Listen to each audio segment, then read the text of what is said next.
Dios les bendiga y bienvenidos enamorándonos de la palabra. Este es el día 331 de nuestra serie Leyendo la Biblia, Nueva Traducción Viviente en un año. Hoy estaremos leyendo los capítulos 1, 2, 3 y 4 de la primera carta a los Corintios. La palabra de Dios se lee en el nombre del Padre, del Hijo y del Espíritu Santo. Amén. Primera a los Corintios, capítulo 1. Saludos de Pablo.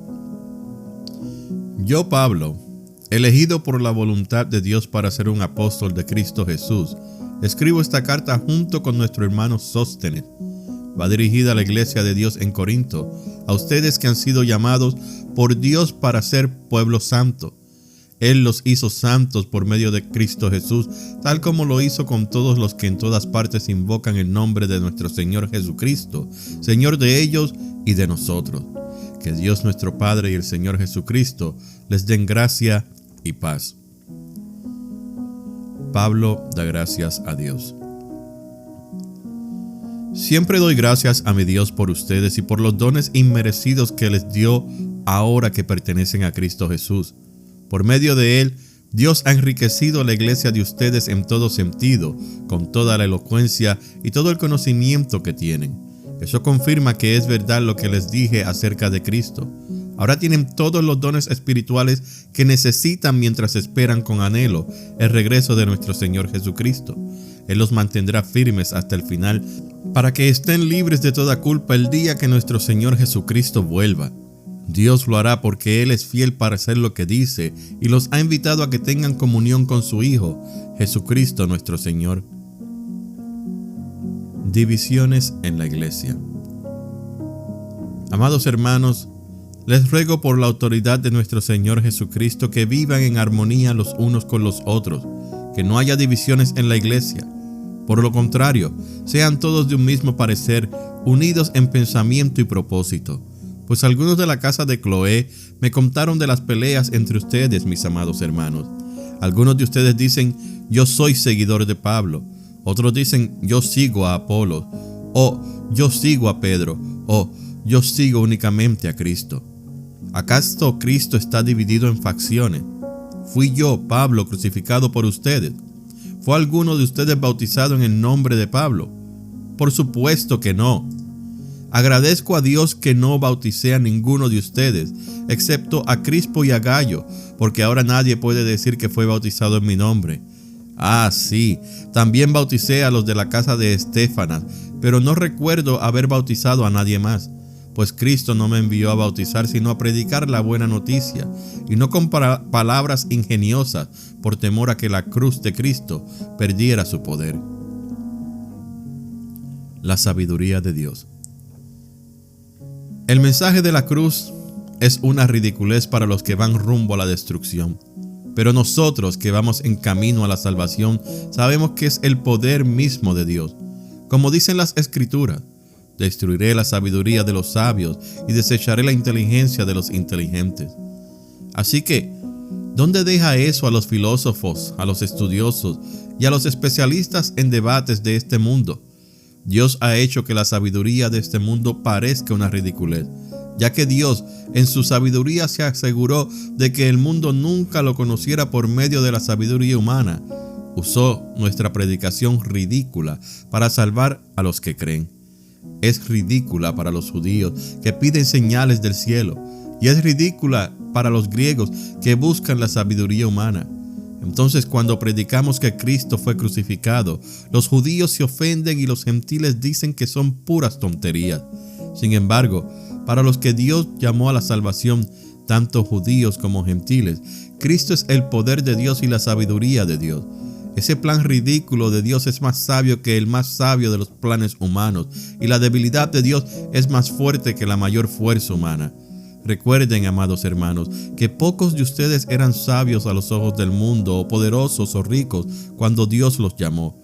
En cambio, Dios eligió lo que el mundo considera ridículo para avergonzar a los que se creen sabios, y escogió cosas que no tienen poder para avergonzar a los poderosos. Dios escogió lo despreciado por el mundo, lo que se considera como nada, y lo usó para convertir en nada lo que el mundo considera importante. Como resultado, nadie puede jamás jactarse en presencia de Dios.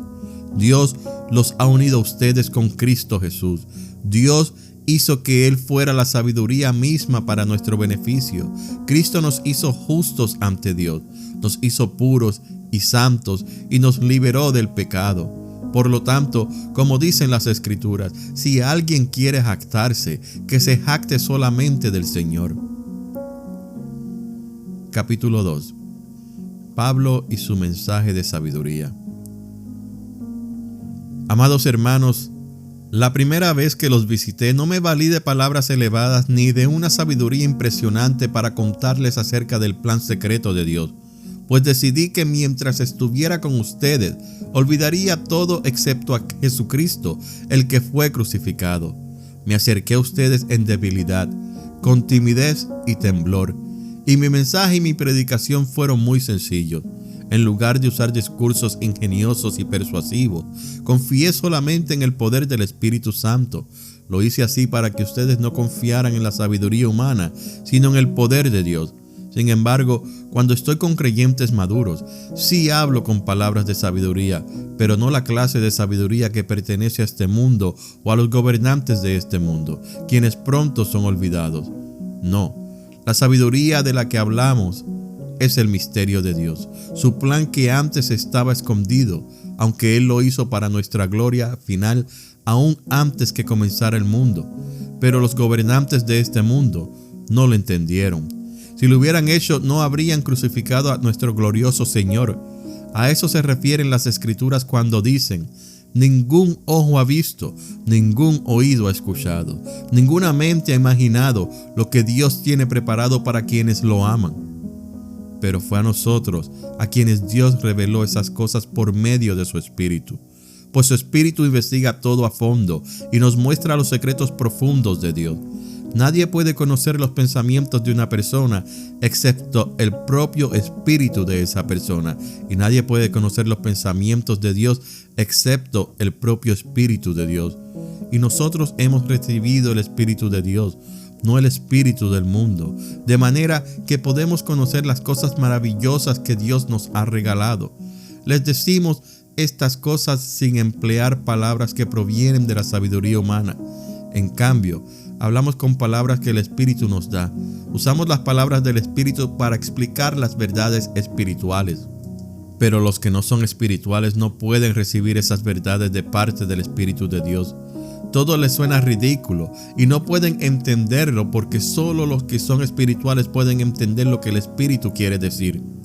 Los que son espirituales pueden evaluar todas las cosas, pero ellos mismos no pueden ser evaluados por otros, pues ¿quién puede conocer los pensamientos del Señor? ¿Quién sabe lo suficiente para enseñarle a Él? Pero nosotros entendemos estas cosas porque tenemos la mente de Cristo. Capítulo 3. Pablo y Apolos, siervos de Cristo. Amados hermanos, cuando estuve con ustedes no pude hablarles como lo haría con personas espirituales. Tuve que hablarles como si pertenecieran a este mundo o como si fueran niños en la vida cristiana. Tuve que alimentarlos con leche, no con alimento sólido, porque no estaban preparados para algo más sustancioso. Y aún no están preparados porque todavía están bajo el control de su naturaleza pecaminosa. Tienen celos unos de otros y se pelean entre sí. ¿Acaso eso no demuestra que los controla su naturaleza pecaminosa? No viven como la gente del mundo. Cuando uno de ustedes dice: yo soy seguidor de Pablo, y otro dice: yo sigo a Apolos, ¿no actúan igual que la gente del mundo? Después de todo, ¿quién es Apolos? ¿Quién es Pablo? Nosotros solo somos siervos de Dios mediante los cuales ustedes creyeron la buena noticia. Cada uno de nosotros hizo el trabajo que el Señor nos encargó. Yo planté la semilla en sus corazones y Apolos la regó, pero fue Dios quien la hizo crecer. No importa quién planta o quién riega, lo importante es que Dios hace crecer la semilla. El que planta y el que riega trabajan en conjunto con el mismo propósito, y cada uno será recompensado por su propio arduo trabajo, pues ambos somos trabajadores de Dios, y ustedes son el campo de cultivo de Dios, son el edificio de Dios. Por la gracia que Dios me dio, yo eché los cimientos como un experto en construcción. Ahora otros edifican encima, pero cualquiera que edifique sobre este fundamento tiene que tener mucho cuidado, pues nadie puede poner un fundamento distinto del que ya tenemos, que es Jesucristo. El que edifique sobre este fundamento podrá usar una variedad de materiales: oro, plata, joyas, madera, heno u hojarasca. Pero el día del juicio, el fuego revelará la clase de obra que cada constructor ha hecho. El fuego mostrará si la obra de alguien tiene algún valor. Si la obra permanece, ese constructor recibirá una recompensa. Pero si la obra se consume, el constructor sufrirá una gran pérdida. El constructor se salvará, pero como quien apenas se escapa atravesando un muro de llamas. ¿No se dan cuenta de que todos ustedes juntos son el templo de Dios y que el Espíritu de Dios vive en ustedes? Dios destruirá a cualquiera que destruya este templo, pues el templo de Dios es santo y ustedes son este templo. Dejen de engañarse a sí mismos. Si piensan que son sabios de acuerdo con los criterios de este mundo, necesitan volverse necios para ser verdaderamente sabios, pues la sabiduría de este mundo es necedad para Dios. Como dicen las Escrituras, Él atrapa a los sabios en la trampa de su propia astucia. Y también el Señor conoce los pensamientos de los sabios, sabe que no valen nada. Así que no se jacten de seguir un líder humano en particular, pues a ustedes les pertenece todo, ya sea Pablo o Apolos o Pedro o el mundo o la vida y la muerte o el presente y el futuro. Todo les pertenece a ustedes y ustedes pertenecen a Cristo y Cristo pertenece a Dios. Capítulo 4. La relación de Pablo con los corintios. Así que a Apolos y a mí, considérennos como simples siervos de Cristo, a quienes se nos encargó la tarea de explicar los misterios de Dios. Ahora bien, alguien que recibe el cargo de administrador debe ser fiel. En cuanto a mí, me importa muy poco cómo me califiquen ustedes o cualquier autoridad humana. Ni siquiera confío en mi propio juicio en este sentido. Tengo la conciencia limpia, pero eso no demuestra que yo tenga razón. Es el Señor mismo quien me evaluará y tomará la decisión. Así que no juzguen a nadie antes de tiempo, es decir, antes de que el Señor vuelva, pues Él sacará a la luz nuestros secretos más oscuros y revelará nuestras intenciones más íntimas. Entonces Dios le dará a cada uno el reconocimiento que le corresponda. Amados hermanos, puse el caso de Apolos y el mío propio como ilustración de lo que les vengo diciendo. Si prestan atención a lo que les cité de las Escrituras, no estarán orgullosos de uno de sus líderes a costa de otro. Pues, ¿qué derecho tienen a juzgar así? ¿Qué tienen que Dios no les haya dado? Y si todo lo que tienen proviene de Dios, ¿por qué se jactan como si no fuera un regalo? Ustedes piensan que ya tienen todo lo que necesitan. Creen que ya son ricos. Hasta han comenzado a reinar sin nosotros en el reino de Dios. Yo desearía que en verdad ya estuvieran reinando, porque entonces nosotros estaríamos reinando con ustedes. A veces pienso que a nosotros los apóstoles, Dios nos puso en exhibición como prisioneros de guerra al final del desfile del vencedor, condenados a muerte. Nos hemos convertido en un espectáculo para el mundo entero, tanto para la gente como para los ángeles. Nuestra entrega a Cristo nos hace parecer tontos. En cambio, ustedes afirman ser tan sabios en Cristo. Nosotros somos débiles, pero ustedes son tan poderosos. A ustedes los estiman, a nosotros nos ridiculizan.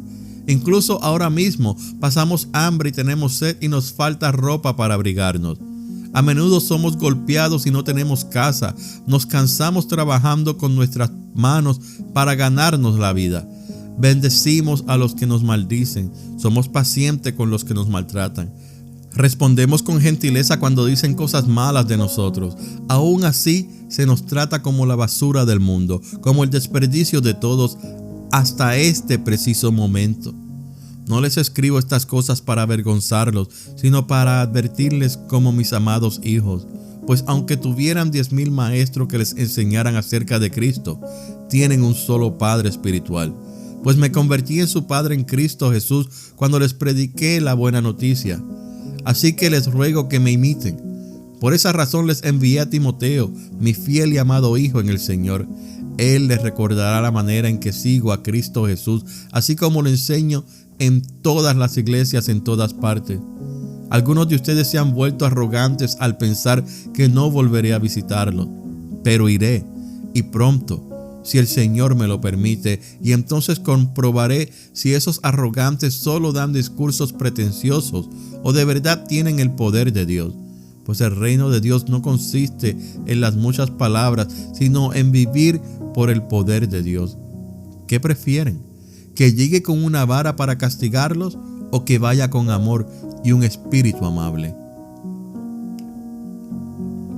Esta ha sido la lectura del día 331 de nuestra serie Leyendo la Biblia, Nueva Traducción Viviente en un año. Gracias por escuchar Enamorándonos de la Palabra. Que el Señor le bendiga.